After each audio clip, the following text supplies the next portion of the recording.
All right, good morning, class. Good morning. So you have a do now, and I'm going to give you 2 minutes, so just read it. So take 2 minutes to write about your own, emphasize on your own family history or immigration story. So write what you know about your family history or about how did your family get here, or how did you get here. So take 2 minutes, and we're fronting the writing, and I'm going to be circulating and asking questions.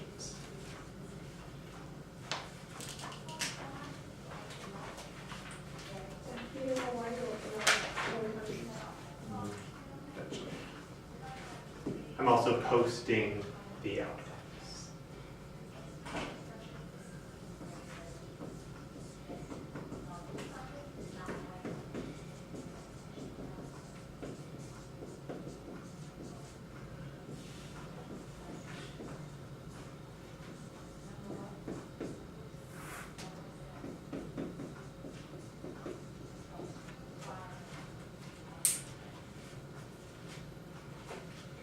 About 60 more seconds. Circulating. I am circulating.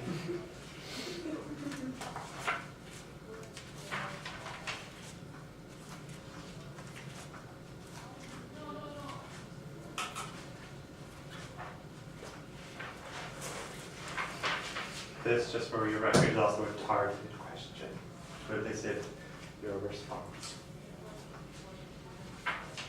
Okay, 20 more seconds.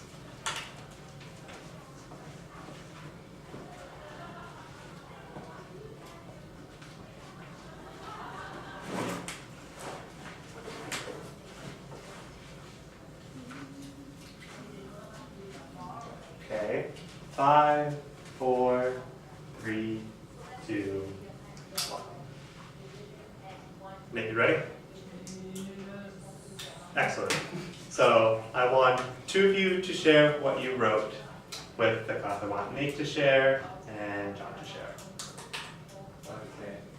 Well, how I wrote it out was like I put dad's side and my mom's side. So my dad's side, I don't really know a whole lot. I'm just assuming that they was born and raised in Hawaii. I'm pretty sure there's more to that. But for my mom's side, my grandpa is Italian, my grandma's German. I think a long time ago they moved, or my grandpa moved to New York, and my grandma eventually later down the road moved to Cali, then my grandpa moved down to Cali, and that's how they met. They weren't members, but then they got converted there.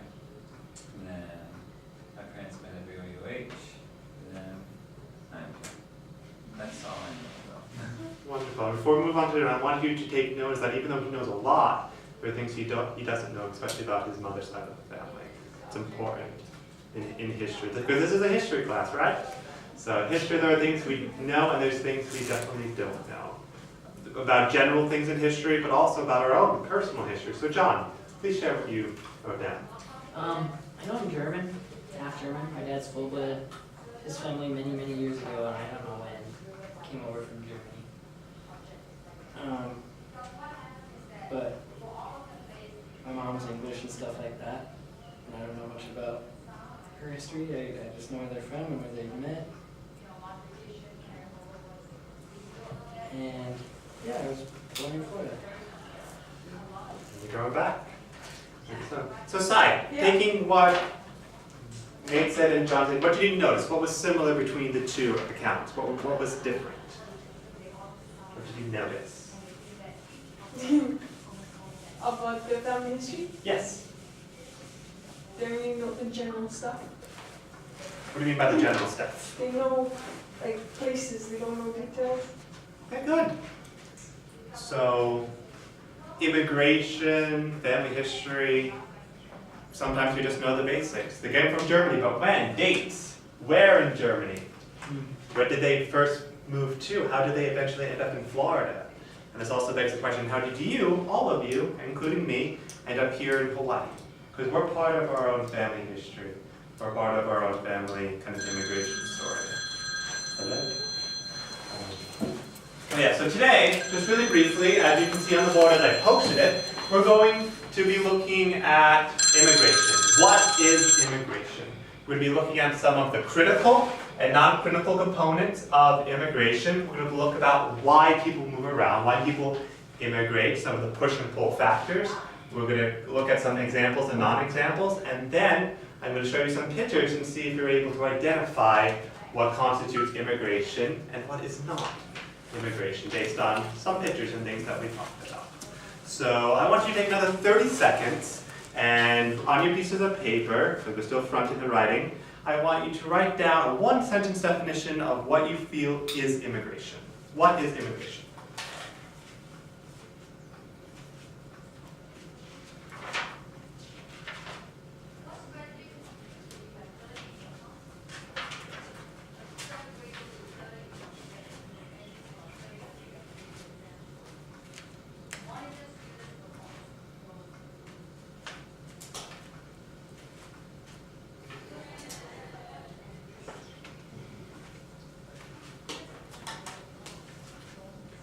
About 10 seconds. 5, 4, 3, 2, 1. All right. I'm using without apology. Perhaps you know, perhaps you don't know. But even still, I want you to share what your thoughts. And I'm going to use cold calling. So I'm going to have Tyson and then Melly share your one-sentence definition of immigration. Please. Immigration is moving from one place to another. Okay, so there's this idea of moving from one place to another. Mele. You say that in addition, they have a purpose, good purpose of the reason why they move to that place. Well, do we agree with that? Yes. Brian? So purpose, so it's why. Anything else that we want to add to this definition? Yes, Sai. Doesn't it usually mean into a place? What do you mean by like into a place? Immigration is when you move into a place, and immigration is when you leave a place. Yes, exactly. So there's this idea of emigration, it starts with an E, which means you leave a place. Immigration, you move to a place. We're good. I would say this immigration is permanent. Ooh, very good. So I don't just immigrate to the next classroom over. That's emigrating. Not from the classroom. Yes. So good. So just from looking at your definitions, and what we're going to do right now, we're going to synthesize all of your ideas and kind of reveal some of the critical or essential components of what immigration is. John's right. In the most basic definition, immigration has this idea of permanence. That you don't just go for a visit, you're not just going on holiday, you're not just going there for a week or 2 weeks, you're going there with the intention of living there. Mele's right, you move into a place. So you go, normally, when we talk about immigration historically, you move from one country to another. So as John's example again, you move from Germany to the US. You move from Italy to the US. Sai, didn't you say your parents, your grandparents talking to you the other day, moved from Kiribati to Fiji? And then from Fiji, you moved here? But your experience here of Hawaii, would you consider that immigration? Did you immigrate to the United States? Did I? And yes, I did. Did you? What do we think? Is it going to be permanent? Oh no. No. Depends. No, I'm joking. Potentially. Okay, so good. So let's have over here kind of like our push / pull factors. Pull factors. Because it reveals kind of what Melly was saying about why. About the purpose of why we're here. So what are the non-critical components of immigration as people move? But people move all the time. But immigration is this idea of permanence, of moving into a place. And yes, you are moving from one place to another, but it's not just like I'm going on vacation. So push-pull factors. There are reasons why we move. So take 20 seconds and use your paper again. Just 20 seconds and list 3 things. 3 push factors, 3 things that would push someone from one country, and 3 factors that would pull a person or family into another country.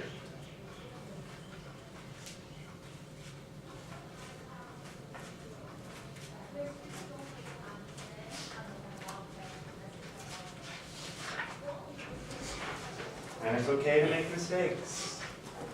We're establishing a culture of error.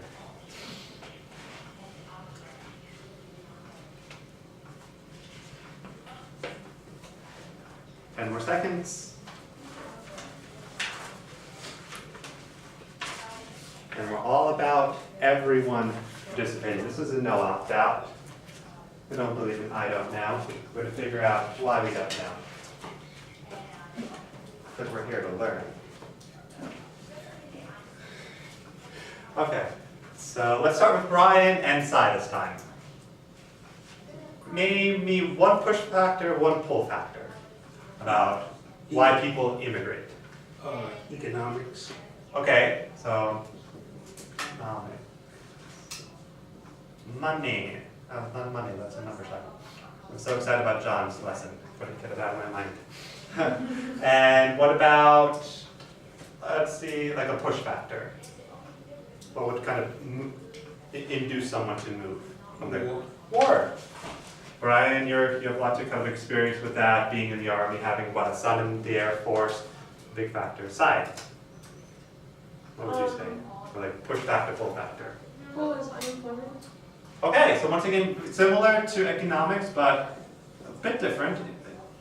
Unemployment. And what about kind of like a pull factor? Education. Education, good. So like why are you here at BYU Hawaii in the United States? For education. What else? What are some other potential reasons? Marriage. Marriage. We'll put this in both. Marriage. Nelly, what would you say? What would be like a push or pull factor about why people would move? Career is the same with job, right? We can put it down. Kind of education, employment, kind of this fusion between the two. Also benefits, government benefits. Right? Sure. So there's like different like government systems benefits. Does adoption count? What do you mean by adoption? Let's explore this example. What do you think? If adopt a little kid from another country, does that mean he's immigrating to the United States? There's moving. Okay, he's moving. He's moving from place to place. He's moving into a place. And is there this idea of permanence? It's like, well, I'm kind of sick of him. I'm going to give it back to the orphanage. Not really, no. So Except there was that Russian kid. there are some anomalies, but yes, if you go to China, you go to Russia, you go to Africa, go anywhere, and you bring a child from a different country into your home and legally and officially adopt them, I would say that is an example of immigration. So good, adoption. Any other kind of examples, reasons? Persecution. Persecution, good. I'm going to put a P. Like They're a searching for a frown face. So good. So that would be a massive pushback. Let's think about our own religious history. The Mormon trials in Ohio, Illinois, they were pushed out. Thus, they migrated or immigrated to Utah. And then we started, just as giving a historical example, people from Europe, people from the Pacific, Hawaii, started immigrating to Utah, Arizona, that general region of the world, for this idea of freedom. They were persecuted in other places and they were seeking freedom. So one of the main kind of components of immigration, one of the many examples you can use to kind of define what immigration is when you're looking at examples, is a lot of times they're pushed away from something, they're pushed out of their country, perhaps they don't have good education, perhaps they don't have adoption benefits, perhaps they don't have the babies there. And they're pulled into somewhere else. So people move. The history of the world is the history of people moving. But as Melly articulated at the beginning, which is a very good job, people move for a reason. So let's look at a couple pictures about and see what we can kind of determine.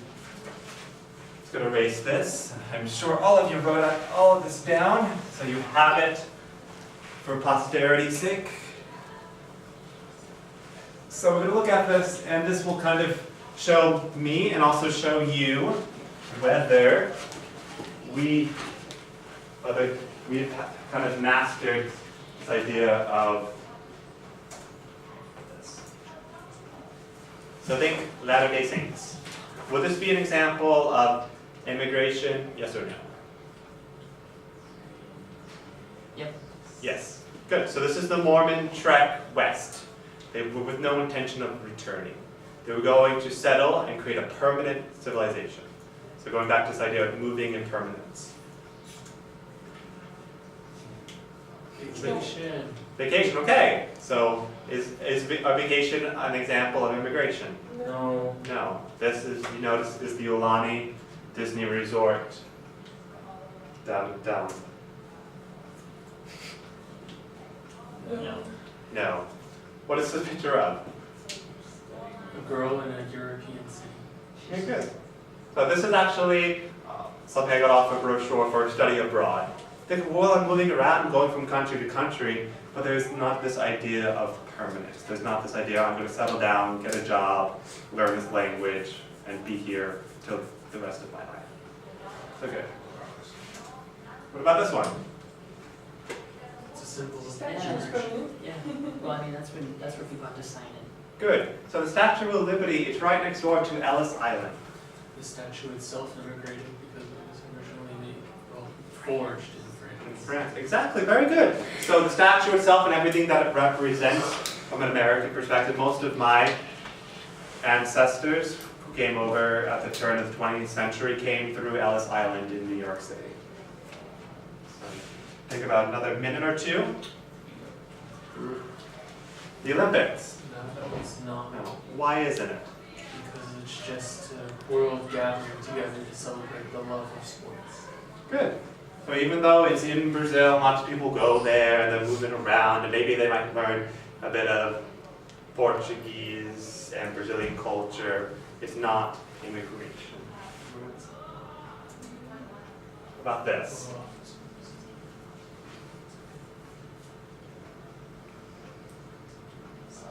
That's immigration. Is it immigration?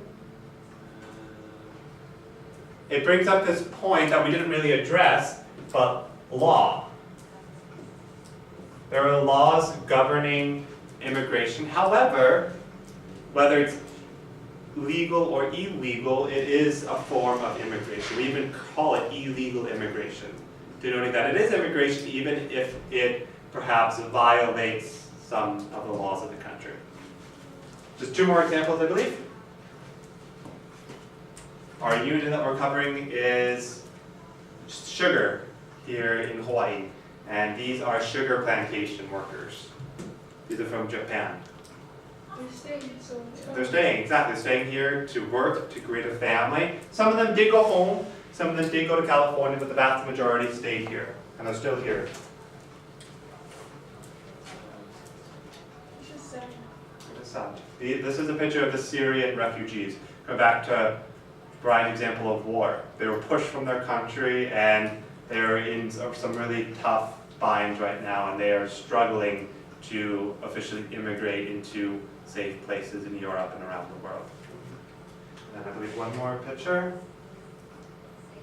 That's just traveling again. Exactly, just traveling, going on holiday, going on vacation. There's this idea of, yes, you're moving from place to place, but there isn't this idea of permanence. So to end, I was going to pull up a map of the world and actually have you indicate where your ancestors come from. Because the history of the human race, the history of you, is a story of immigration. And I want you to always ask yourselves, as we continue going throughout this unit on sugar, to say, how did I get here in Hawaii? What is my immigration story, and how it relates to larger immigration in Hawaii. Thank you.